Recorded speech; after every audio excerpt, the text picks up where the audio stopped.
Alright, cool. So, I'm Ryan Celine reporting live from the New Jersey Youth Soccer Awards Dinner presented by RWJ Barnabas Health. I'm here with James Galanis, Director of Technical Operations at New Jersey Youth Soccer on the Grid of the Game set presented by JAG Physical Therapy. James, thank you so much for sitting with me today. Thanks for inviting me.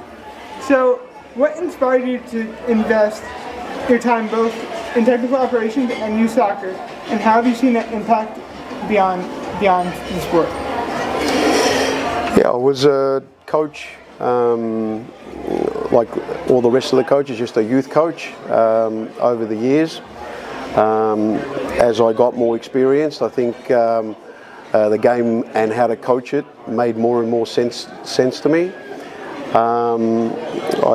I had some success as a coach, training both teams and coaching teams and individuals as well. And from there, the position opened up as a ODP technical director with New Jersey Youth Soccer, and applied for the job and I got it. So since then, I've moved on from technical director to ODP to director of technical operations, where I like to think I kind of just try to consult and provide as much knowledge as I can for the state association and try to see the game through the lens of kids.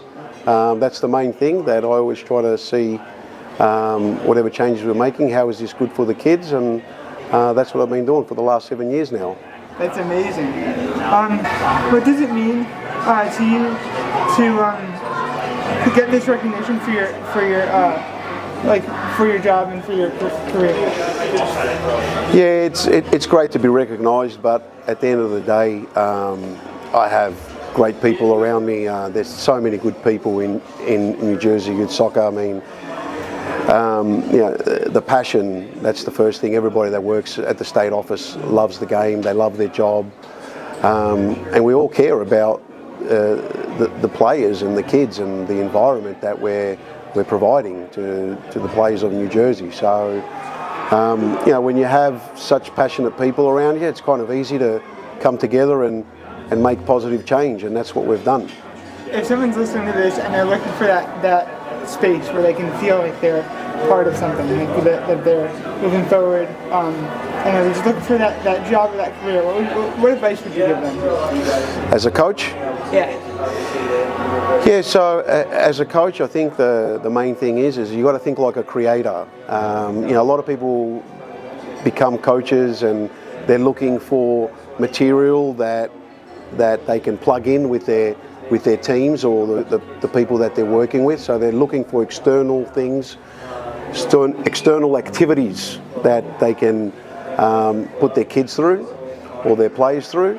I like to think that the better way to think about it is create an environment. Become a creator. Don't look external for ways to coach. Look internal. Become your own coach, and you create the environment based on what your kids or what your players need. Amazing. And that's so interesting because the coach dictates everything. So whether it's a good environment or a bad environment, the coach has so much control over that. Absolutely. That's the main thing.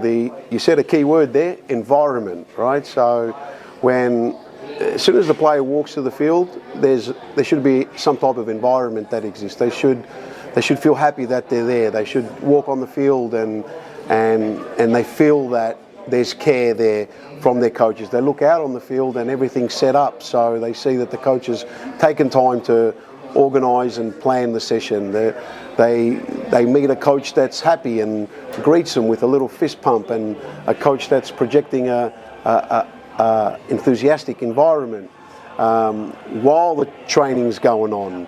The environment that exists. Are we together? Are we unified?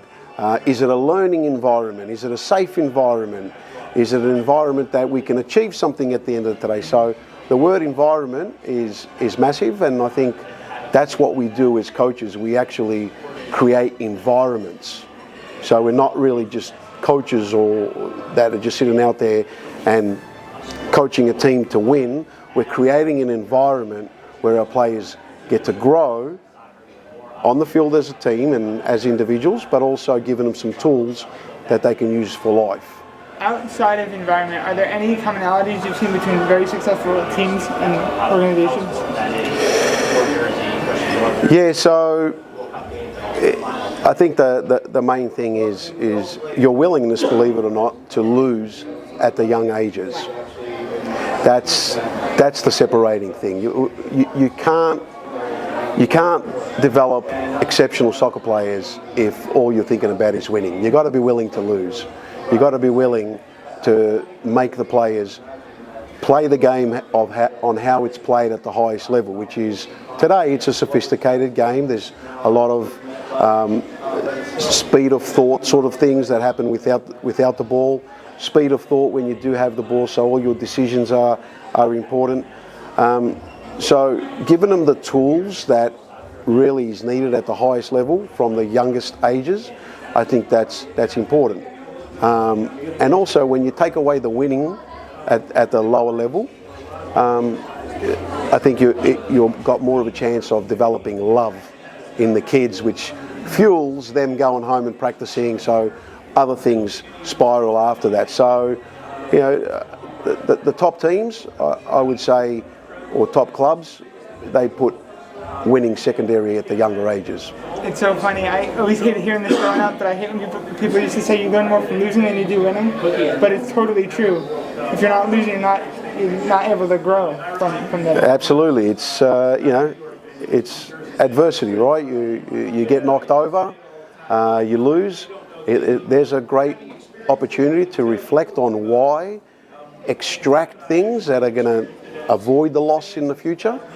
And you know, people like to say you get knocked over 10 times, you get up 11. But I like to say, yeah, when you get knocked down, the whole idea is to get up reinvented, a new person. So when you can take a loss and take that loss and really extract it and find the things that you need to get better at, that's how you start to work your way up the ladder. And you grow exponentially from that. It just builds on itself, right? Absolutely. It just carries on, and then it actually becomes a habit for life as well. So when you face adversity in life, there's lessons there that can help change you and make you a better person. Awesome. Well, thank you so much for this conversation. I really appreciate it. I appreciate it. Thank you so much for having me, all right? It was a great interview.